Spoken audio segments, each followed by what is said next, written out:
and I have known one another since 2010. We worked together at Alicia Roberts Medical Center in Cloaca, Alaska. Now, Mel is our provider of the year for wilderness medical staffing, and he is the national provider of the year for Locumpedia, which is a national platform for locum tenens agencies all across the country. So congratulations on that. For one. Yeah, when did you first work for Wilderness? Was that like 5 years ago? How long has that been? Yeah, a little over 5 years ago. So fall of 2019. So I had a job change, and then I was looking around and wasn't finding much. And then funny story. I don't know if I've ever told you this, but I was working on a house for one of my kids. They just had gotten married, so I was just not really working in construction, just on the side, just doing a little bit of fix up things to this house to get it ready for my son and his new wife. And I just thought, it's time I get back to, I got to buckle down and find something. And your name came like a kind of a billboard crossed my mind. And I thought, I better call her right now. And so I called you, and you were just going into a meeting. And I'm surprised you even picked up, because you picked up all excited and says, well, I've got a meeting in 5 minutes. Can I call you after? And I said, of course.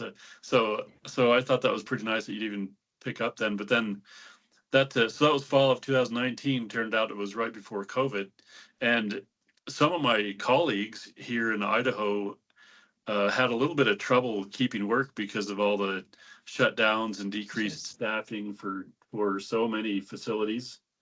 Yeah. But there I was I kind of got stuck up in Alaska a couple times during COVID, because when travel was shut down. But yeah, so that was fall of 2019. I think September is when I started. Well, I was pretty excited to hear from you, Mel, because I remember you were kind of a mentor to me. I mean, I just admired the care that you gave, and the calm manner that you had. And it was just, and it was fun too. That was fun. Yeah, I remember you talking about starting this company back then too, and just as an idea. And I can't remember why it is that you brought it up, but as you would talk about it, I thought, that sounds like a great idea. I think you should do it.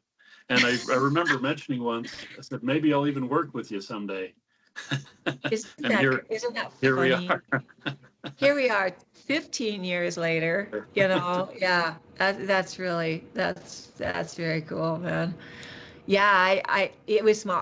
When I was starting it too, I thought, probably just me and a couple girlfriends, a couple friends, that, could take some contracts and stuff. I had no idea of the need. Honestly, the need is what drove that, drove the growth of it. I think you know this story, but the first one that came to mind when you said that was when there was a baby born way early, weighed just over 2 pounds.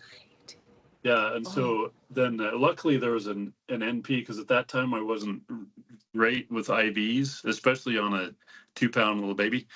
So we found the smallest needle we had in the clinic. Luckily we had one that would work, and so the NP started the IV, and so I was managing the blood sugars. But the improvisation part was we had no incubator, and so here we have this 2-pound infant in Southeast Alaska, which is always cool, as you know well. Yeah. But so we put some blankets inside a bear hugger and just folded them over in a way so that we could keep the baby warm and monitor its temperature. And so that was so when we called the pediatric team on the flight crew from Juneau, as I recall. That was the only ones that were around. So when they got there, they kind of laughed at our setup, but thought that's pretty ingenious, actually.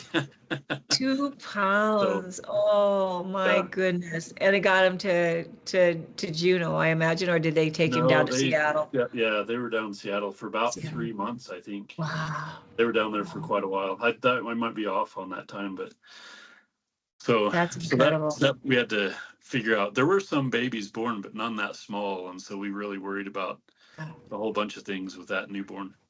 Oh, no kidding. And he survived okay. Yep. Good Yep. outcome. Did Oh my quite well. goodness. Yeah. That's pretty incredible. I love that story. I think I saw that picture of you and Gene Eldred. Is that the one that was baby? They called it baby in a bag. Did you guys? Yeah. Yep. Yeah. That's right. Yeah. Yeah. Yeah. It was, that's an incredible story. It we was. I mean, it just we shows some of practiced the, it. what's up?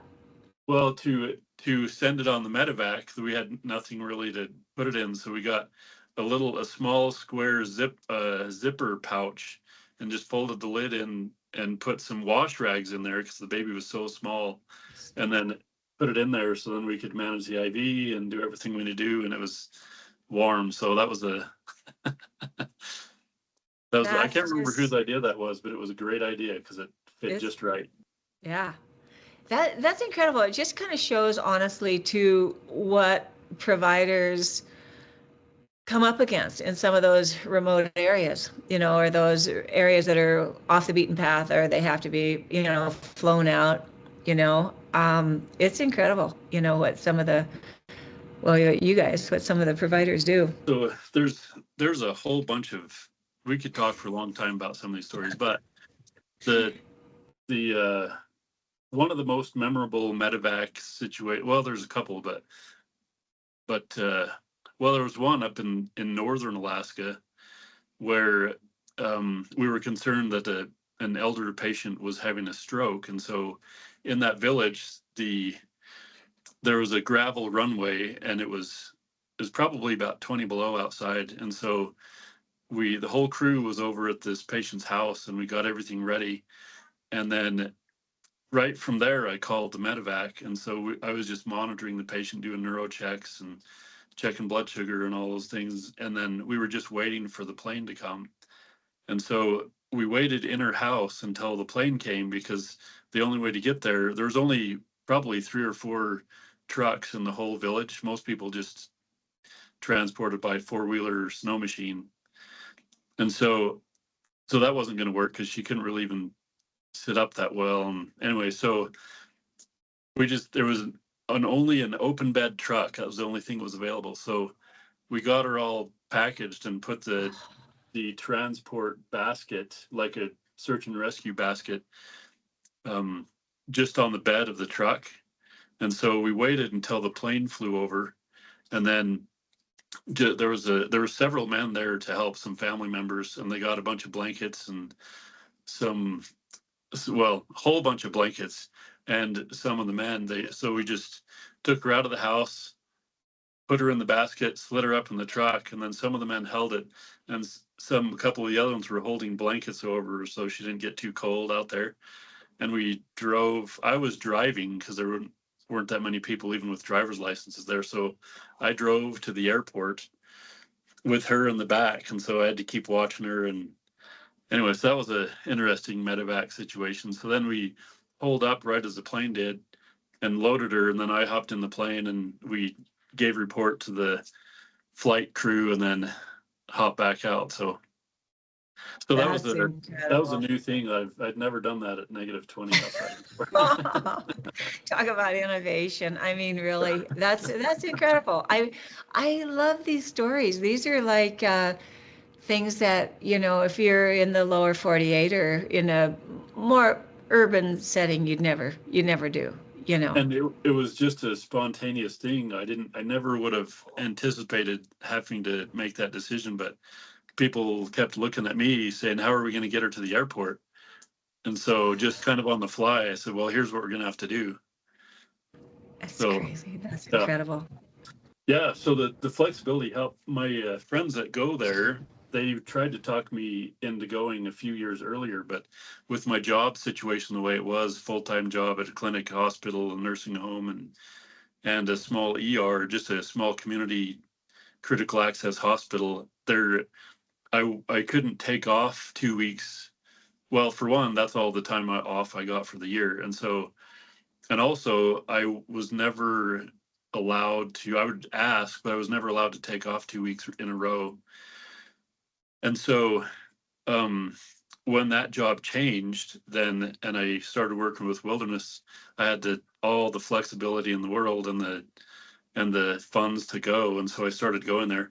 I'm grateful that my current job is flexible enough to allow me to go and give me the opportunities to have people come and cover me here so that I can still participate. But that work is very meaningful, and I'm very grateful that it worked out so that I could start going. So now it's kind of established that I go there every year, and so it's getting hard not to. But because the type of work we do, there's several projects going on in our group. So one was to build a school, which is done, nearly done, and another one they've done before I started going. They did wells in different villages where the people would have to walk a number of miles to get water. And I say that kind of simply, but that's really the case. That some of them would have to go. It not uncommon for them to have to go more than a mile just to get a bucket of water they'd carry on their head and bring it back to their house. And they have no electricity or plumbing in those villages either, and so they have to. If you ever want to have to improvise, that's a place where you have to think outside the box a lot.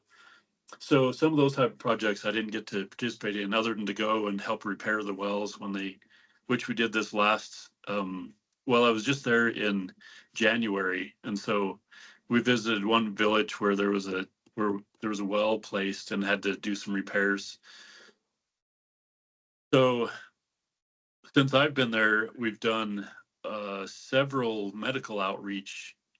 I helped to start the medical outreach portion of the group, and so we've been to several villages now, and one of them that we've been to multiple times just gave us some land in their village and asked us to build a clinic there, because their clinic, to me, it seems like it was here. What I think of is it was an old chicken coop. So there was a bunch of mesh around one part that was open, and then there was a couple of steps up, and then there was another section, and then a couple more steps, and an old shipping container that had some supplies in it. And so just not quite adequate and they would have a nurse come. And if there was providers like our group, there's some other groups that go to that same area, and so they use the clinic too. When we go there, there's so many people that come, they set up big tents, like you'd have at a garden party in your backyard, for people to sit under to get out of the sun, because it's always very warm there. And so that's where we do all the malaria tests and typhoid if we're suspicious about that. And when we go, the people in my group that come with me, I'll just ask for volunteers to do medical things, and I'll just on the spot, I'll teach them, here's how you do all their vitals. So you're going to be in charge of vitals. You're going to be in charge of, each particular thing. You're going to do all the malaria tests, and just teach them how to do it right there. So that's amazing. Some of the people get a little bit overwhelmed with it, but it's a lot of people. Our biggest day, I think, with one other provider from Ghana and myself, is I think it's 170 people that just her and I saw in one day. So it is a lot, as fast as we can possibly see them. So what kind of things do you see there? I mean, I know that you mentioned malaria and typhoid and. Yeah, a lot of malaria. The malaria vaccine, which is pretty new, it's still in the pilot program stage. So there's been some clinical trials. Now there's two pilot programs. It seems to be pretty effective. A few years ago, we were seeing more malaria. In those villages where they've had that implemented, we're seeing less. So from about 60 or 70% down to about 30, which is a huge improvement. But this village that granted us a place for a clinic, a lot of the people, I was seeing them more from pretty much anything, hypertension, diabetes. But I noticed that most of the village has anemia, and it turns out that in their village, they're peanut farmers mostly. They do some other things or travel for work, but the ones that live there, they grow peanuts and sell them. And so that's mostly what they eat. So they'll keep some to eat and then sell as much as they can. and they're very delicious, but that's pretty much all they have. They don't really have a whole lot else to eat. And so they do grow some things, but some other things to eat, but there's just not enough iron. So some of the nurses there, I was talking to them, I said, why are all these people having anemic? And this is all they eat is peanuts. And so they said, they gave me a project. You need to figure out how to get these people eating better. And so I started asking them what they can grow and this and that. And they said, we don't even know. It's a challenge just to get things to them. So let's say, they could grow pumpkins there.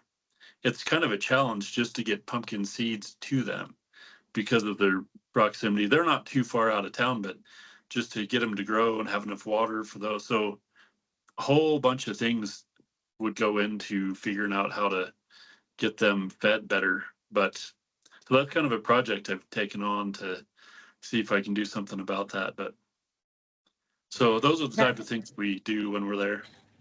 That's interesting. How long do you go when you go over? How long are you there? 2 to 3 weeks, usually about 2 weeks. Okay. Yeah. Great. What a great, honestly, it's a worthy endeavor, for sure. So, that's pretty wonderful. So thank you for that story. I guess I'd like to kind of maybe wrap up our talk by asking you if you had any advice for young providers, and not just young providers who come on with wilderness, but I mean somebody who's starting out maybe as a new medical provider. Myself, I think it's important that they know what incredible feeling it is to just be able to go out and do a day's work and just help people, help people find a way to get back to health, or, help them find a way to, live a better life. That's what you're doing in Ghana, and certainly what you do with wilderness as well. I don't know how wise it'll be, but I would say if people will think about, especially initially, that the more you know, the better you'll be able to help people, help save people's lives. Really, this work is all about people and their lives, real life situations. And I keep wanting to break into a whole bunch of stories, but I won't because they're for this portion. But they're just my whole experience. I feel very fortunate to have had my views when I first went to PA school is I was going to find some small town, which I always wanted, and just work there for my whole career and have a little house and garden and close to the mountains, and so I could play, and that would be it. And I'd just work my whole career and then retire and be done. But it has not turned out that way at all. And I am really glad, because my part of my thought with that is that I wanted to be the type of provider that people would come to for anything. Even if I couldn't cure it all, I would know which specialist to send them to, or how to help them get the help they needed. And one of the things I found up in the villages, well, in small towns in Alaska and other small towns throughout these states that I've been in, is that often is the more and more, it seems like, the case where people don't really know where to go to get what they need. And sometimes what they need is just to know that somebody cares about them enough to spend some time and invest a little effort into them. And just that gives them the motivation to keep going and keep living their life. And there's been many times when I've learned something from somebody else and implemented it, and it ended up saving somebody's life. There's lots of those type of stories. So it's very rewarding career if the people are the focus.